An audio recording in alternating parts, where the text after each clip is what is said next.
Welcome to another Tuesday night shiur. It's good to see you, guys from Turo.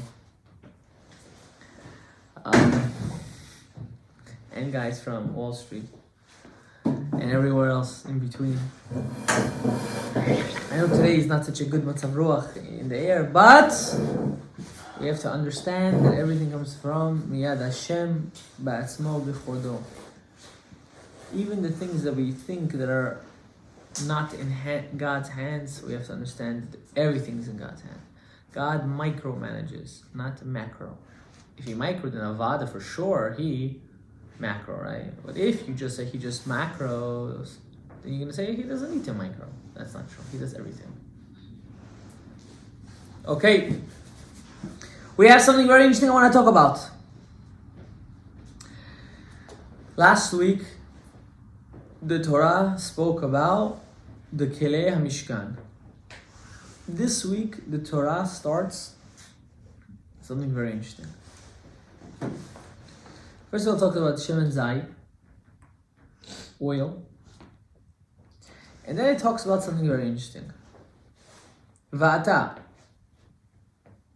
הקריב אליך אהרון אחיך ואת בניו איתו מתוך בני ישראל לכהנו, to anoint him. Who's him? Aaron, Nadav, Abihu, Elazar, Itamar. 5 people. 4 kids of Aaron and Aaron himself. Now here's the punch. So beautiful. People don't even notice how important this is. Va'asita bigdei kodesh, and you should do for him holy or segregated clothes. Something just special for the Kohanim, for Aaron and his sons. Va'ata, and you. Talk to the smart people, not smart meaning smart, but all the holy people.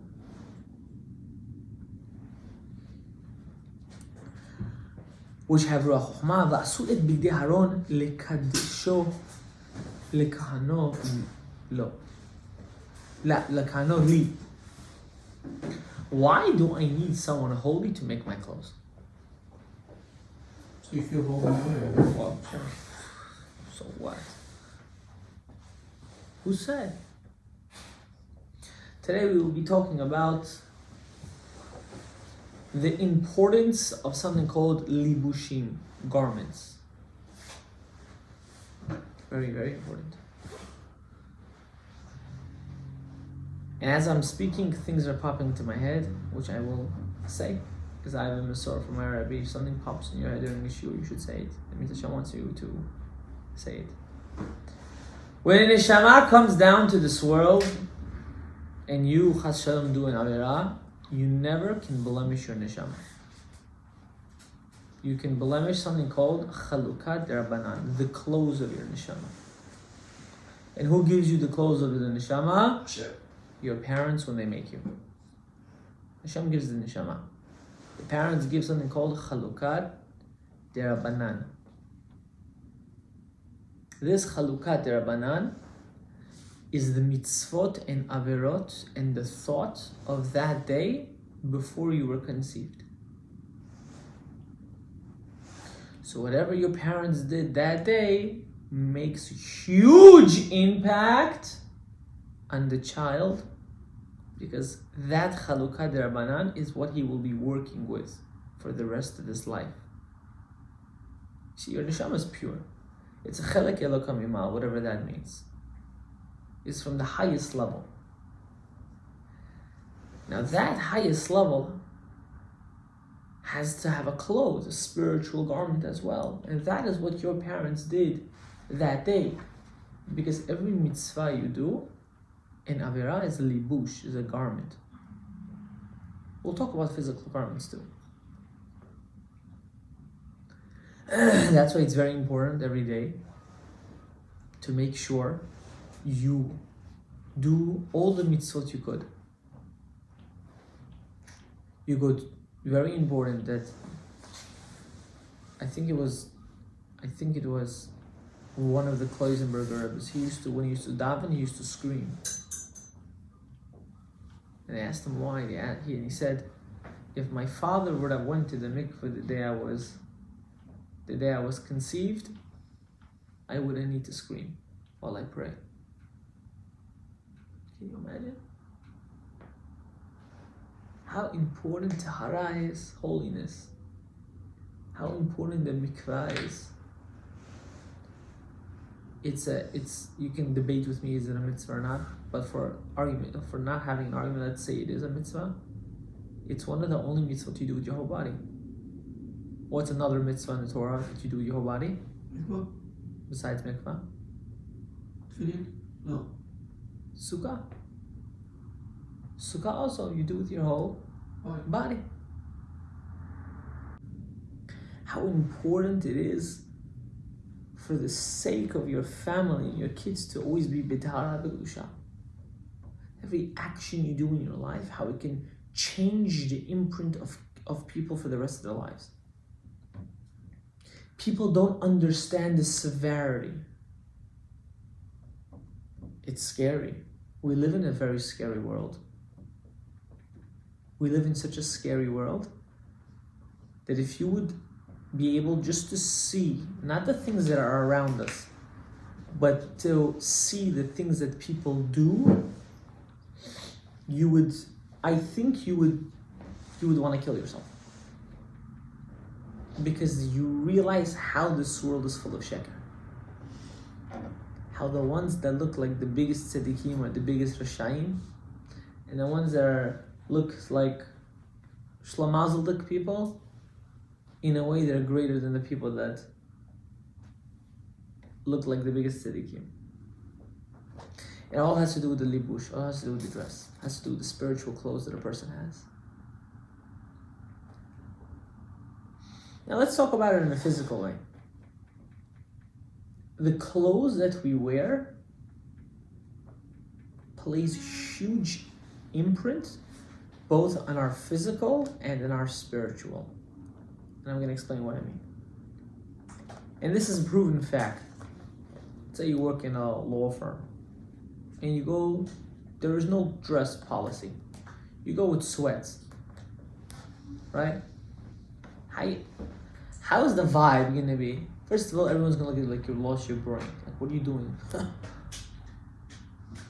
Second of all, that vibe of just laziness and hefkerut is going to just dawn upon you. When a person goes and dresses well, dresses proper, automatically it gives him chizuk. It gives him motivation. I always tell people, you have nothing to do that day? Make sure you wake up early. Make sure you exercise. Make sure you go daven, and make sure you dress to impress. And if you're married, why? Because you're not gonna feel like a nobody. You're gonna feel, I have to be productive. But when you have one of those PJ days, you just want to stay in. You look back at that day, it's such an unproductive day. It was such a movie day, or it's like a staying kind of day. You know what I'm talking about? It's one of those days like, okay, I'll make a buck. Like, I don't really care. What just happened? The libush you put upon you, and what are we talking about? We're talking about clothes. It plays such a role in your life. You have no idea. There was a certain time that I used to only wear white on Shabbos. So the tailor that did my custom-made clothes for me, I used to make sure he used to taival in the mikvah before he would touch my clothes. He would taival. I would make sure he would go taival. I even one time asked him to taival the material in the mikvah. Sure. He thought I was crazy. He was a chassid. He thought I was overdoing it. He said, I did the clothes for Rebbes. No one ever told me that. He thought I was a wacko.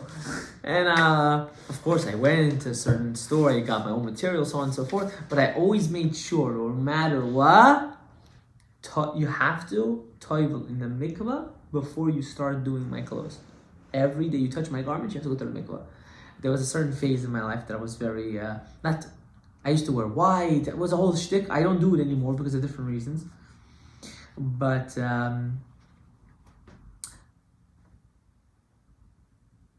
it was that feeling of I wanna just become so close to HaKadosh Baruch Hu. It's like anything that comes my way, I want it to be b'tara or b'kedusha. Oh, why white? Because on Shabbat, the Ari brings down you should wear white because the clothes you wear on Shabbat is the clothes of your Allah Haba. And that's why on Shabbat it's very bad to wear black clothes. So people do it. People that wear black suits should switch it to a dark blue maybe. That's why you'll never see me with a black suit on Shabbos. Ever. Even during the week. I don't like the color black. I did Pasha don't wear black. My father doesn't wear black, my brother doesn't we don't even wear black shoes on Shabbos. Try to wear different kind of color shoes. It's something we just don't, even our kippas, the shul you come to this Beit Knesset, everyone's wearing white kippah. Even the Pashtanim, they just, even my father, he doesn't like to wear his black hat, he likes to wear a different hat on Shabbos.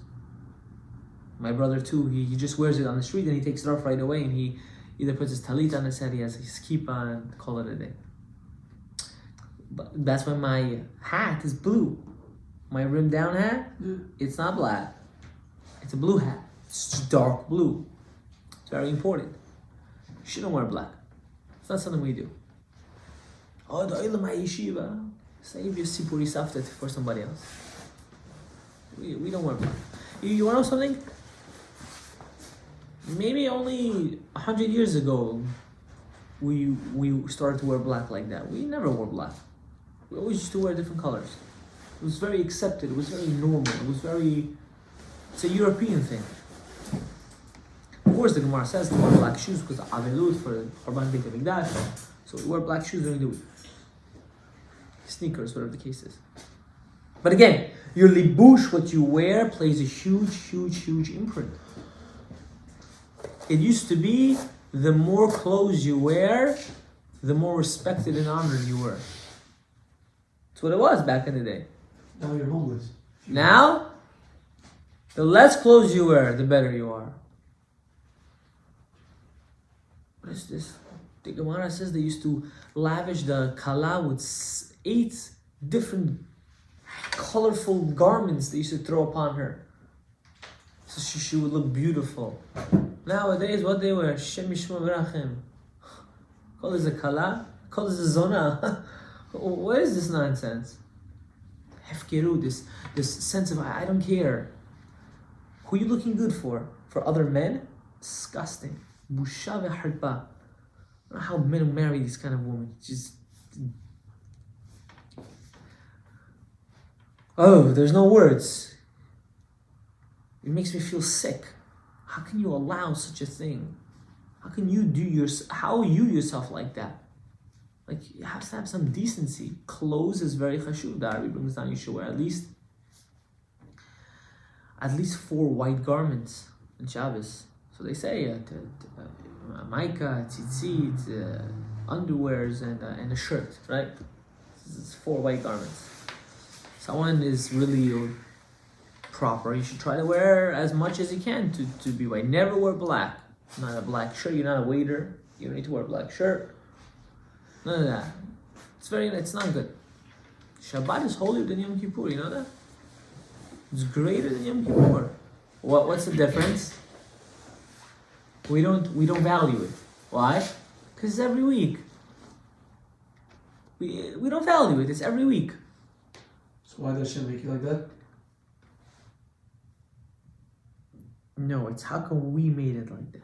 What do you mean it's every week? It's just, it is. No, he why do we make it like chafif? We're supposed to make it into a wow.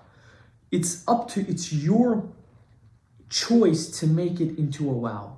It is a wow, but when you do something so much, it just becomes normal, it becomes routine.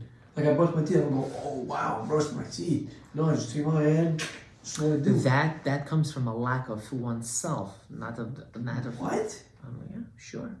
Hergel, getting used to something, is a lack on you. It's not a lack of the thing. I'm giving you an example. Give you an example. Yeah, of course. If I give 10 carat diamond. Of course. After how long will you not value it? 4 months, 5 months. You won't value it anymore, right? So, But the price of it didn't change. How come you don't value it? normal. Because in your mind you made it into nothing. So it's all what I do. You say Exactly. But the value of the ring didn't go down. The diamond's still expensive. How come you're making it into nothing? Because you yourself lost the not the value, but you lost the excitement to it. Okay. So automatically it goes down. But in essence, did it lose value? Still the same. Maybe even went up in value. Yeah. So what the issue is with what? Is with oneself. Yeah. Right? Mm-hmm. Before you get married, right? You texted me, let's talk about marriage, right? Before you get married, you're all crazy about the girl. You do everything. Suddenly after you get married, you start to doze down. Why? Why? Wow, the exact opposite has to be. Before you marry, you have to be hafif, and after you get married, you have to bombard the world. It's a problem with oneself. That's why there's so many divorces and so many deaths and so many things in the world. Why? So how do we? I tell you, you know why? The answer is because we start to not value what's really valuable, which is the people in front of us. Okay, so how do we make it always exciting? To always find the good. So always like something happens, always find the good. To always find the good in that person. To always find the good in yourself.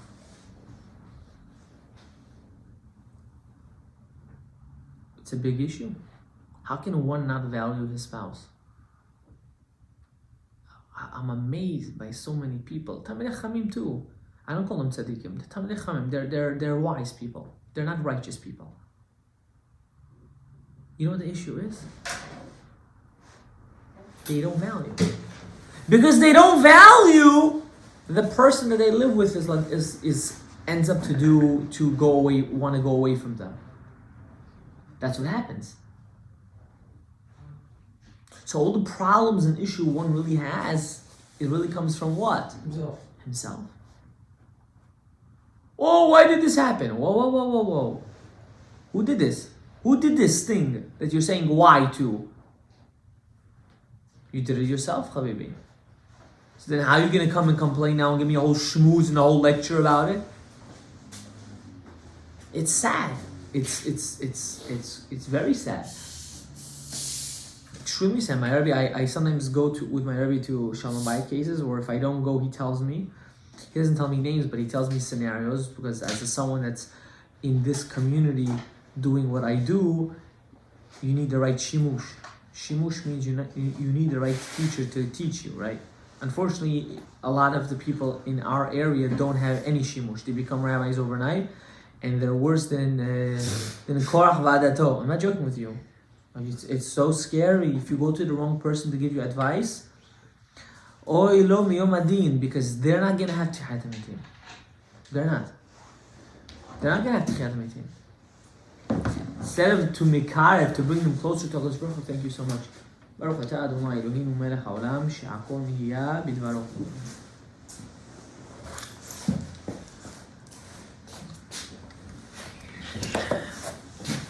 That's exactly what happens. Sad. And then people are scared to get married and start a life. There's nothing scary about getting married. Nothing scary. You know what's a scary thing? To always consistently, even after you're married, act like you're dating. But what's wrong? But that's also, is that going to be excitement too? When you're dating, you're excited. I think that's exactly why I said that. So that's wrong? I'm saying after you get married, to continue acting like you are still dating. Oh, okay. Don't say, oh, I have it, I'm already, my stomach is fulfilled. Exact opposite. Because as a wine ages, it tastes better. Its value goes up. What happens if you're starting to age wine, but there's a small hole in the top of the barrel? The whole thing's going to become vinegar. Because as soon as you put oxygen, bacteria goes in and it ruins the wine. So what do? You have to close it. That's a marriage. A marriage is taking two different grapes, right? All the Ashkenazim sing this song, in Ve'agafen, and in Ve'agafen, that you put two wines together, they should become In time, they should become more valued and more loved and more precious. Well, what is it really trying to mean? What's this? What's the hashkafa behind it? The hashkafa behind it is to always constantly have that cooking, that fermentation, that aging stage of growth.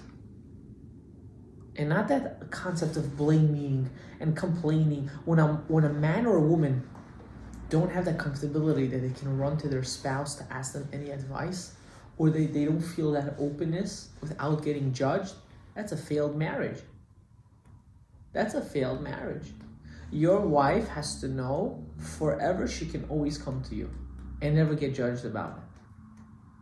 And so too a man. A man should always feel that if he would ever need a certain mental help, he would know that he would be able to open up to his wife and his wife won't judge. Because who else is there? Her friends? His friends? Her parents? His parents? What happens when you open up to those people? They don't do what's good for you. They do what's good for themselves. Yeah? Ask your question. Parents. Also parents.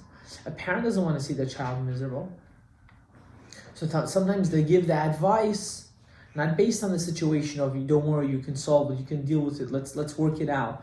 Oh, you don't need him. Get divorced, you'll find another guy tomorrow. They could be right. But is that solving the issue? Avada, there are cases which that unfortunately is the only solution. But in reality, everything can be worked on. You know, when it can be worked on? When they're willing to work on it. When you're willing,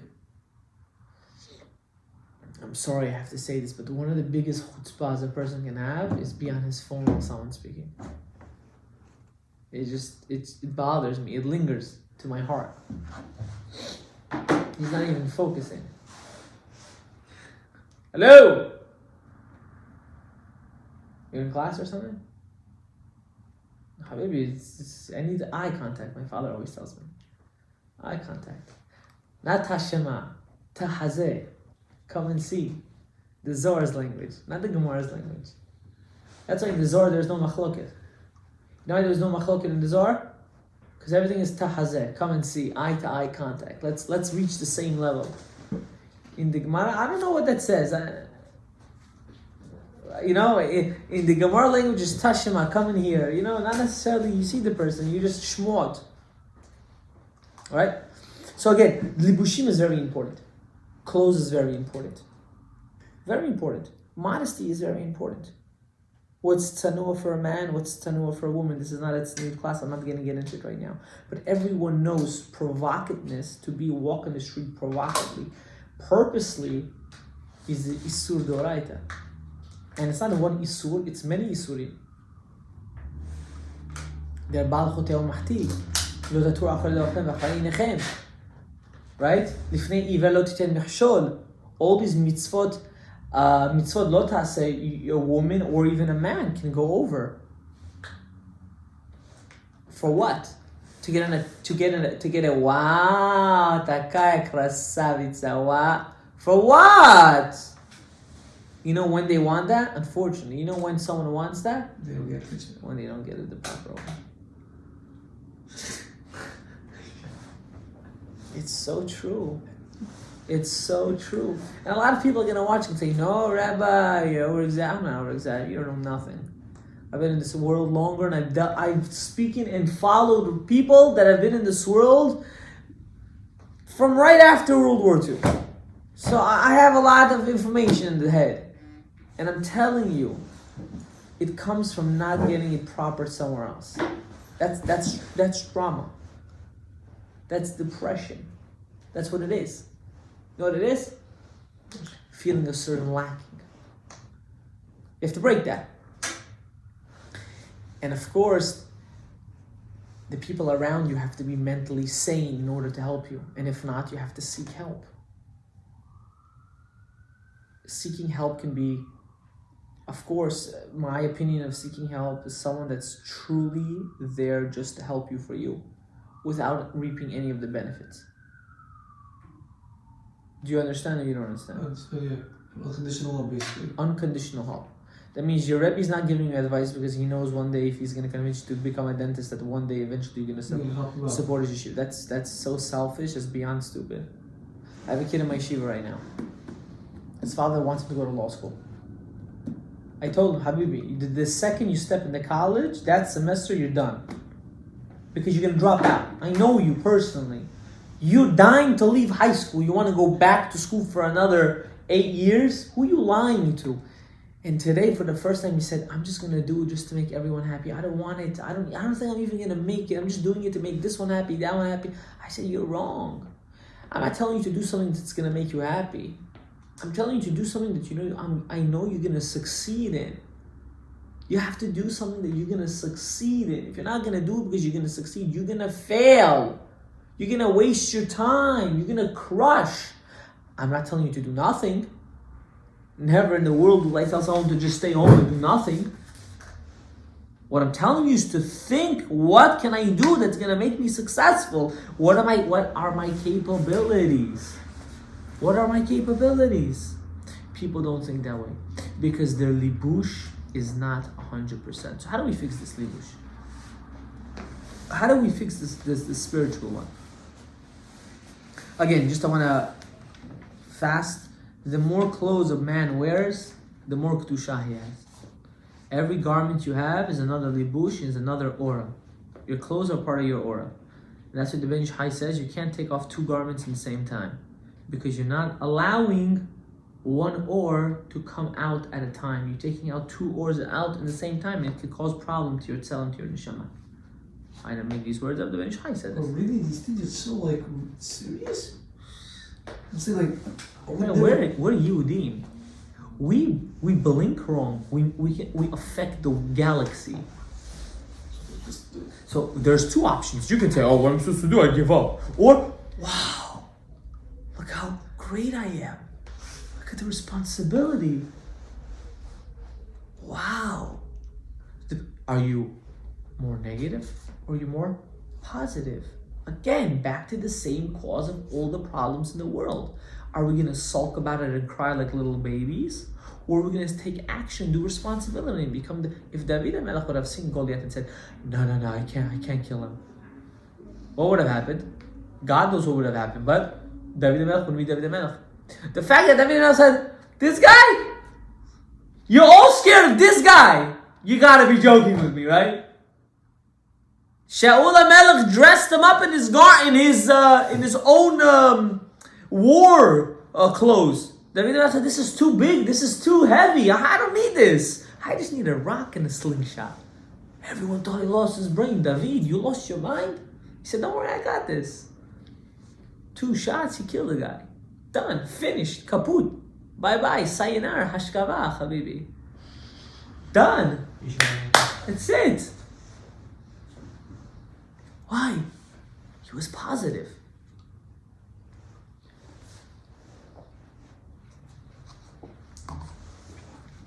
That positivity came from who? I asked the kids in my yeshiva, I said, Chet team is about to happen. Who's the first person you're going to want to see? Ask yourself that question. All the dead, not all. Let's say the first stage is tzaddikim. All the tzaddikim will resurrect from the dead. Out of everyone you learned in history, who would be that first person you'd want to go and meet? You, as a person that's living now, that only heard stories, who is someone you would want to just drop everything and say, I have to meet him? Probably Daniel. She's Daniel. To each their own, right? To each their own. But just imagine that concept. That's an amazing thing to think about. Instead of, what are we thinking about? Hevel Varik. Shtiyot. How much money are we going to make today? I want you guys to understand, we are in the world calendar, we are seconds away from Goel Tzedek. Not minutes, not hours. We're literally seconds away before the beginning, the end of the new beginning. That's how close we are to a new era. When Mashiach Tzidkenu is gonna appear, I'm just thinking about it. I'm tearing. It's a new world. Everything you ever thought was important for you is just gonna vanish. You're still gonna work. The Rambam says. The Ariya Paskins like the Rambam and says 100%. Ha'olam keminahu noeg. People will still have to go to work. People still need to make parnasah. But this whole concept of having free time and doing nothing, it's gonna vanish. Because you're just gonna want to be the book attached to what's real, what is really there. The reason why we're not attached is because we don't really believe. We all have that small lingering doubt in our head. That's our physical, it's just our body. Doesn't mean we don't really believe. No, we don't believe. I don't feel it, I'll tell you why. Because whenever I'm on the Rebbe, right, the respect I give him, right? Whenever I'm saying Rishi or whatever the case is, yeah. I'm just saying, I realize how much I value Torah when I'm around my Rebbe, you, Rebbe. Whatever the case is. I'm saying like how much respect, like if you guys need anything, I want to do it right away. That just shows how much I believe in the higher source. Obviously my body, I have desires, this, that, you know? But I'm saying I still believe because I know where I come from. I know everything, you know? Not everything, like I mean like where we come from. Basically. I'm serious. I'm listening. I'm not interrupting you. Yeah. So that's what I feel like. It's just our bodies don't let us. Who controls your body? We do, but like. Who controls your body? My mind. Me. So where's the downfall? Just super hard. That's it. It's not enough. I asked you a simple question. You're giving me a therapy session. No, you're right. So I don't have enough. Enough belief. Yes. Truth is, it's us. We are holding our. Yeah. We are the ones that are holding ourselves back. All of us. Even in your work. If you look at it, if you want to be that conqueror at that job, you'll be the conqueror. You know what it is that you see someone else successful and you're like, ugh, he got there so long it took him, it's gonna take me. No. If you say, heck no, I'm gonna make sure I get it done today, it's gonna happen. It's a mindset. And that's what the Goel Tzedek is gonna actually bring. The Goel Tzedek is gonna bring that super self-confident to you.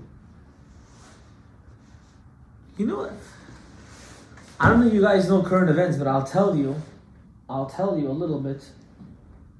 Israel, right now, even though I don't want to get into politics and religion, but for argument's sake, Israel is getting prepared for one of the biggest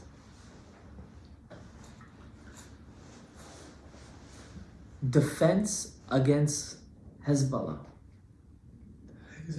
Hezbollah is the people that are the group that are controlling Lebanon, which is run by Iran. Now, they're not Hamas. They don't have small little Putik kind of rockets like rubber band. I'm talking about real rockets, like heavy duty, things. World War III started. Like real big stuff. Israel is getting prepared from every corner of the country because they said there's gonna be days without energy in that country. There's gonna be a mass, unfortunately, but destruction. Rabbi say the only person that's gonna help this thing go away is Mashiach Tzidkenu. Mashiach Tzidkenu has to come at a time of war, a time of tragedy. You're gonna laugh when you're gonna see him. Why? You're gonna say, that's him? Totally. For 6,000 years we're waiting for this guy? But why do we need this guy? What is this guy is nobody. Okay, but what's the point?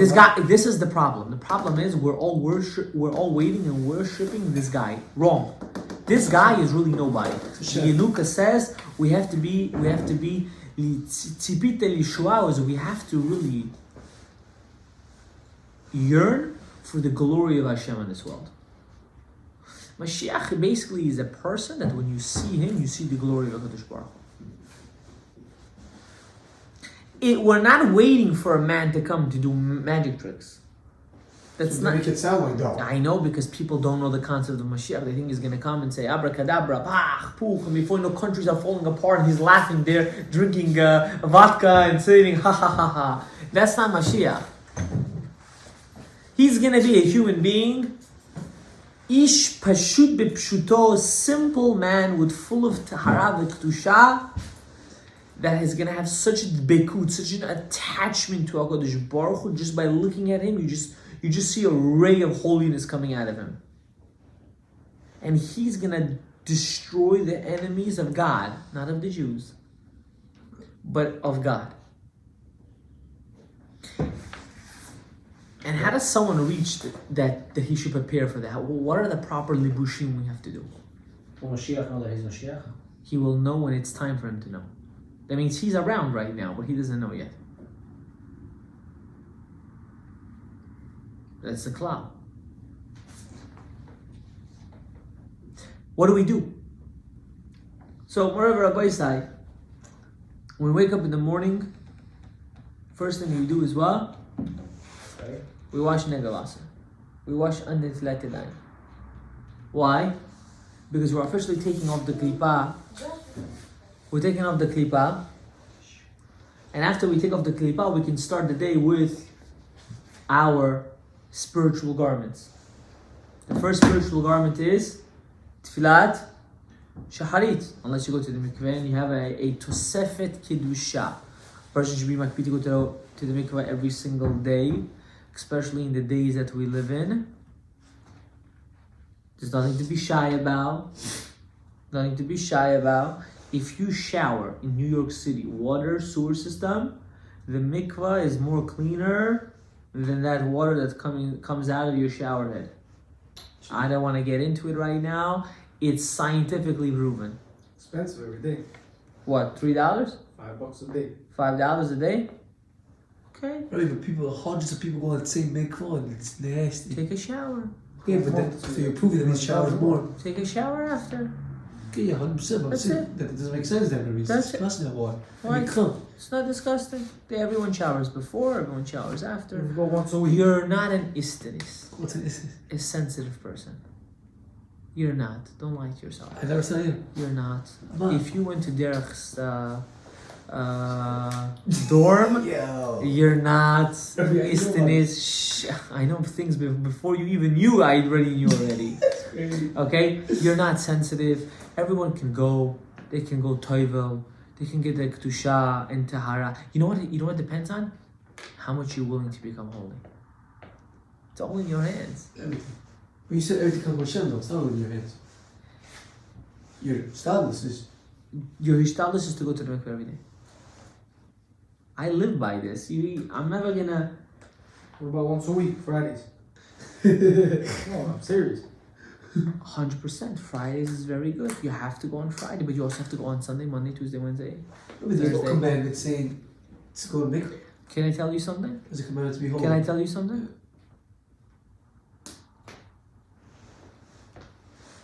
Can I ask you something? You don't have to answer. You can just nod.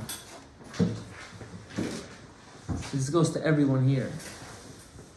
When a man sees zera, when a man's zera comes out of him, he's tameh. He's tameh. He's impure. What the Stipler brings down, I have the Shaila V'tshuva, I have it. He wrote a 3-4 volume sefer to Yeshiva Bachar. And he said, a person that learns without being tahor, not good things about that Yeshiva Bachar. Let's just say his learning goes, unfortunately, to Sitra Achra. I have many sources. You have to learn Biktusha of Tahara. What kind of nonsense is this? You know what I found is a skula for you to stop doing that sin? After you do it, you run to the mikvah.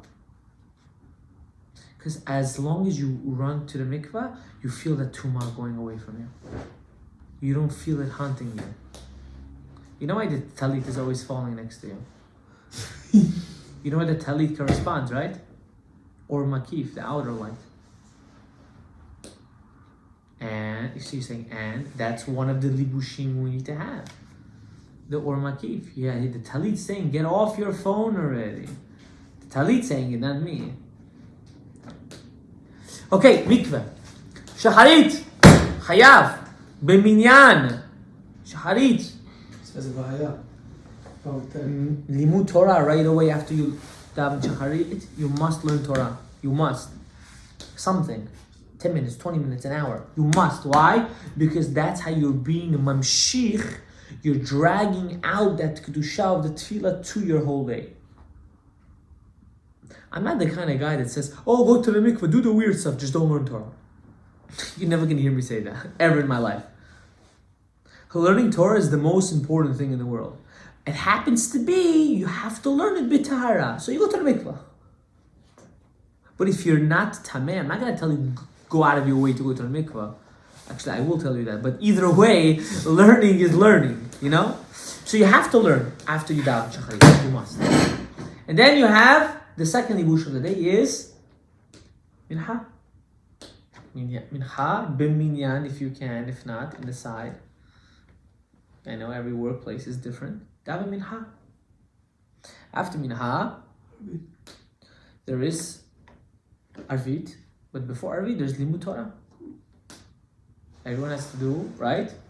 Ve'gita bo yomam v'layla. That's why they instituted Shema in the morning, in Shema at night to be Mekayim the mitzvah. Ve'gita bo yomam v'layla. But beyameinu in our days, which the availability is much greater, and you don't go to sleep right when it's Shkia, right? And you stay up anyways until 1, 2 in the morning, and you're on your Instagram, and on your social media, and you're on YouTube, and you're talking to this girl, and you're talking to this guy, and this and that, and so on and so forth, and you only go to sleep an hour before nets in order to wake up, maybe for shaharit at 9 o'clock. So you have to learn Torah every day, at least 2 hours. So don't give me bubble mices, okay? But I have an exam. Those 2 hours of learning Torah is just going to make it that your exam will be even better. 100%. Okay? And I don't care if you're going for a dentist, if you're going to be a brain surgeon, or you're starting brain transplants tomorrow. You have to learn Torah every single day. This is part of your libush. This is part of your garments.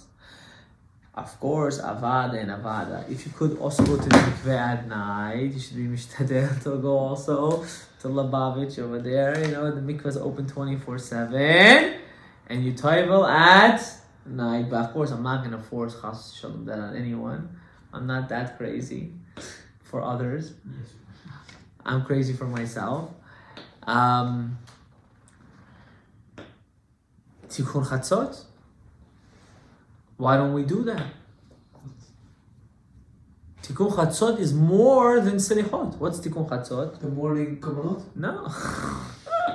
He's funny, no? He's good, right? He's good. It's good you're going to be a dentist because you're going to have to sew up his mouth very soon. It says Tikkun Chatzot in the morning. I know it says, when you open the Siddur, it says, B'chod HaShachar Tikkun Chatzot, right?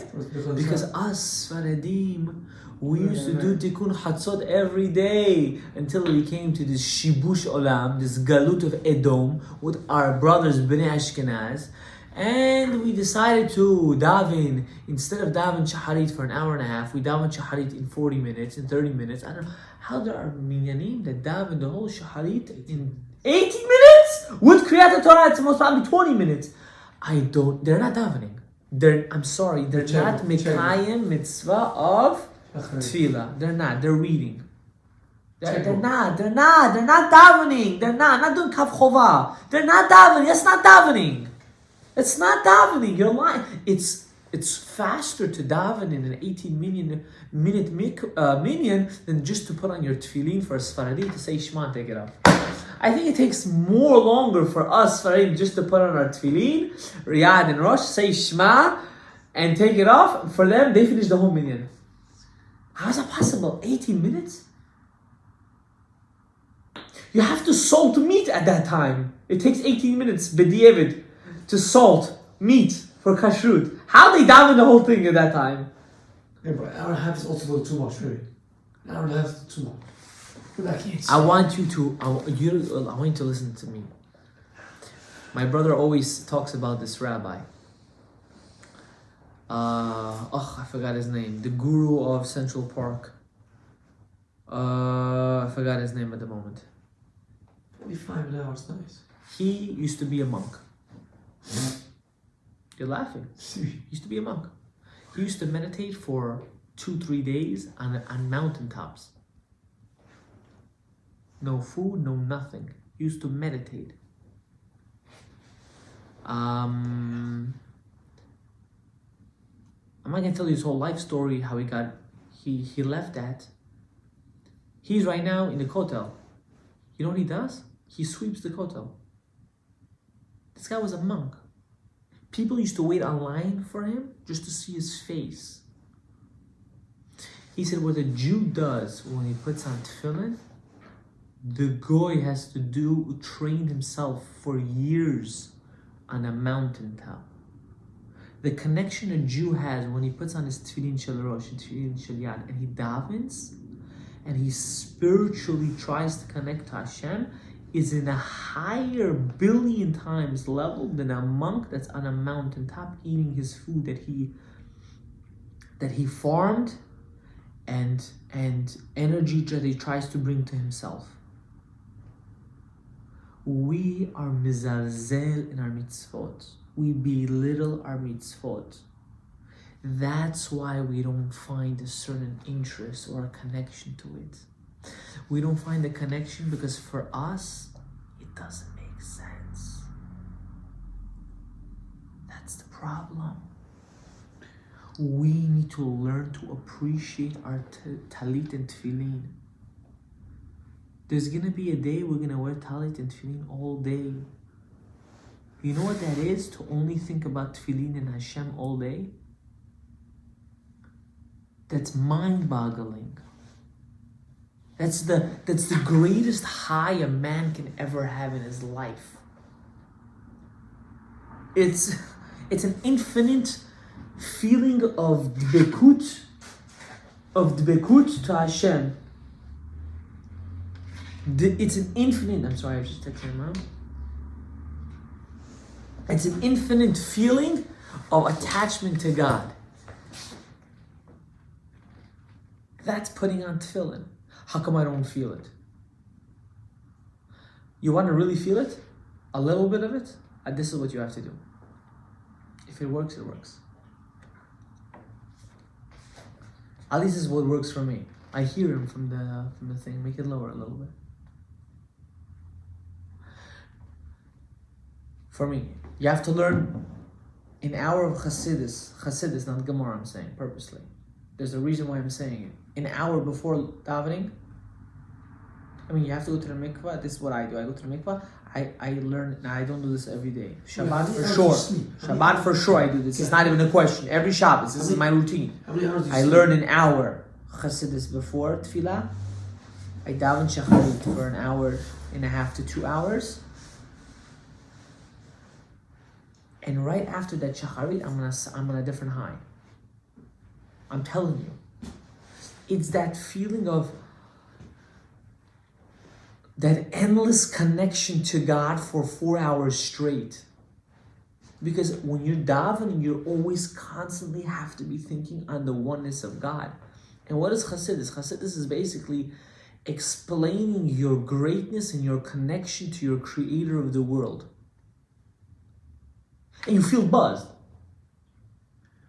And on a weekday, when you have your tefillin on and you're doing these preparations, you know how exhausted you get after? You just need a bed. Because you're so mentally involved with godliness, you're just like, I need to sleep.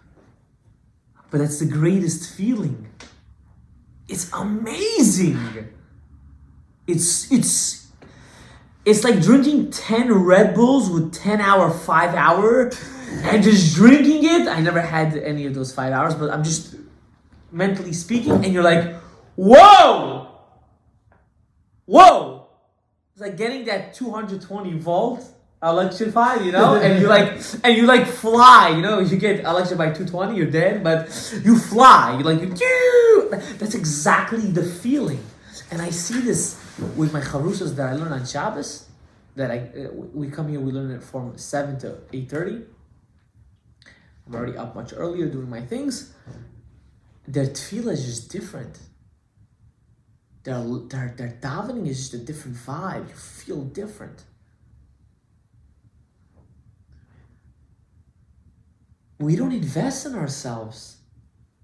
That's the issue. We don't actually invest in ourselves. And that's why there are so many people with so much tragedies in their life. Because they're too busy investing in everyone else and living this fake life. They're not stopping and saying, how about me? How about my Torah, my Kedusha, my Tehillim? How come you guys don't finish the book of Tehillim at least once a week? What is this? 30 minutes a day? You'll finish the whole book of Tehillim every week. Once a month. No, once a week. Don't you do it every single Once a week, I'm telling you. I'm telling you once a week. I know there's a daily. You're just so You guys lazy. you have so much free time. Lazy. On the train, on the bus, traveling, doing something. Tikkun Klali is good, don't get me wrong, you can read that. But the whole Tehillim is even better. If 10 chapters can save you from hell, right? Imagine what all 140 Kuf men, how many perkei there are in the stadium? 150. 150. Kuf men, Kuf noon. Right? Imagine what all of those perkei Tehillim is going to do to you. It's going to make you a whole different, human being. How come we don't do it? Because we don't invest in ourselves. We're too busy in all this gotcha crap that we're too busy in. When was the last time you said Kriyat Shema al Mita with Kavanah? Want to answer that? You can answer that. I don't say Kriyat Shema Al-Mita. I don't. You don't even say Shema Yisrael Adonai Eloheinu Echad? No, I say that. I daven Havit. No, I don't. I go to sleep after. So while you're on your bed, you can't say Shema Yisrael Adonai Eloheinu Echad? No, I have not made it happen. How do we want Mashiach? How do we want Mashiach? I'm so shocked! You don't say those 5 words? No. No, I do not. Why? What's there to say? You learned it in 1st grade! No, I didn't. Oh my God! No, I didn't. You have to do it! Now I will. Rabbi Isai, the biggest tikkun carry, the biggest is saying Kriyat Shema al Mita. The biggest! You can take all the tikkun klalis from the time of Nachman was created, right? Until today, and put it on the scale. And one Kriyat Shema al Mita, the Kriyat Shema al Mita is much greater. Oh, he doesn't even know what tikkun klalis. Whatever the case is. You have to, this is the mitzvah you're taking upon yourself today. I'm not telling you to say the whole vidui. Kriyat Shema al-Mita is big. It's okay. It can get long. Yosef Beseter Elyon, the whole thing. My side, we're far. Yeah. We're far. We're not far because we're really far. We're far because we choose to be far. No, we're just uneducated. No, we choose to be far. Okay, you can blame it on that. He's right because Now that I'm educated, I'll start saying this. No, I'm I not. just gotta make it into a habit. I wasn't attacking you in that way. I I'm understand just. you're not. I just want you guys to. I want you to be genuine. Like how I'm crazy right now, you have to be genuine to God like that. I wish I was more genuine to God. Abu Isai, ya Habibi, these are everyday halachot. Kriyat Shema al-Mita. Have to. Forget, I'm talking about Tikkun Chatzot over here. We have to start with the Kriyat Shema al-Mita. There gotta be like building blocks. Like people have to know. Listen to me, my father always says something. He said, we can't be in 1st grade for 50 years. First or summer though. 22 years on this earth, I didn't know that. I cannot sleep without saying these words. Let me ask you a question. Not you. I don't want the camera to. I'm saying. You went to yeshiva all your life? Yeah. This is exactly my proof, and I tell this to so many minalim. The yeshiva system is a failure. Failed state, right? It's such a failure. Why are we teaching kids to be mitpalim, people of thinkers, when they don't know basic fact? I'm not blaming you, Hashallah. I'm never gonna blame you, ever in my life. You know why? I'll answer the question directly. I'll answer on behalf of them. Answer. I know why, but okay, go. People don't realize that people coming into certain grades, they come in with a level of expectation. They think a third grader should know what most second graders should know, which we know can be quantified as anything Whatever it is. from Aleph Bet to Correct. knowing that you have to say Kriyat Shema as a 7-year-old, 8-year-old kid. A person going into 9th, 10th, 12th grade, the Rebbe is not going to be, oh, did you do Kriyat Shema Lemikha last night? Did you say Asher Yatzar after you came around the restroom? Did you do that? You know, He's not going to ask them that. I told this once to my Rebbe. He was so upset with me. He said that is the mindset of Stone Vamora. I'm not blaming you. I used to think like you too. Like I used to tell my Rebbe, I said, I teach high school kids, they should know how to bench. Why do I have to remind them to bench? Why I have to remind them, Dumay Machonim? Why I have to remind them, did you say Bracha Rishonah? Why do I have to remind them that, did you wash your hands? I don't need to remind you that. You know what he told me? He said, you can never expect anything from anybody unless you know you taught it to him yourself. There you go. That's the answer to the question you asked. The Rebbeim in the yeshiva have to every year review basic klalim of life. And that's why Kiruv yeshivas have more success than yeshivas. You want to know why? Because they start again from foundation and build them up. Yeah, the expectation is below zero. And that's why those kids end up always higher than the other kids. It's true. And it's scary. It's so scary because as someone that doesn't want to put his kid in a Kiruv mindset, I put him in a yeshiva mindset, and I realize really how much they're lacking in that side. And that's why in the summertime I send my kid to a Kiruv camp. Why? Because it's a pure balance. Oh, he might learn bad things. I told this once to someone, I said, unfortunately, I'd rather him not learn any bad things, but he's going to learn it eventually. This is life, right? I'd rather him learn it from someone that's chiloni than someone that's dati. Because when he sees a chiloni do it, he knows he's wrong. Okay, I know it's bad. But when he's going to see a dati do it, he's going to say, oh! So it's So he could do it! You know what I mean? So I told this to my Rebbe, and he said, you're right, because his father did the same thing to him. So when people ask me why I send my son to Lamanachai sleepaway camp, they always ask me that. They like to get... I went to that camp. Nothing else. I went to that camp for 43 years I went there. 43? 3 years. Oh, 43. My high school grades, I was there. That camp saved my life. And no joke, if it wasn't for that camp, forget about it. I sent my son last year. He came home as a changed human being. Totally changed. And he went to the firmest schools. But he came home with such Ahavat Israel. He came home with Ahavat Torah. He came home with Ahavat Mitzvot. He came home. They did that well He there. understood. He understood. Before he goes, he knows. There are some kids that don't know anything. There are some kids that do know. Make a good friend group. You gotta do whatever you gotta do. But Rabbi say, if someone didn't teach you, you gotta teach yourself. It's a lack in oneself. Slowly. What's slowly for you? Rome wasn't built overnight, Rabbi. What? No, yes it was. The Roman Empire was not built overnight. It was built overnight, and I'll prove it to you. Can I prove it to you that it was built overnight? It was built over many consecutive, consistent nights. Wrong. How? Because if the idea was not planted that second, it would have never been built in the first place. But that's still overnight. Getting built comes with making a decision now. No, it comes with acting upon a decision consistently. The acting has to be done b'machshava. What's that? Correct. This is the difference between a Jew and a goy. A goy always thinks everything in a physical sense. A Yid has to think of it in a spiritual sense.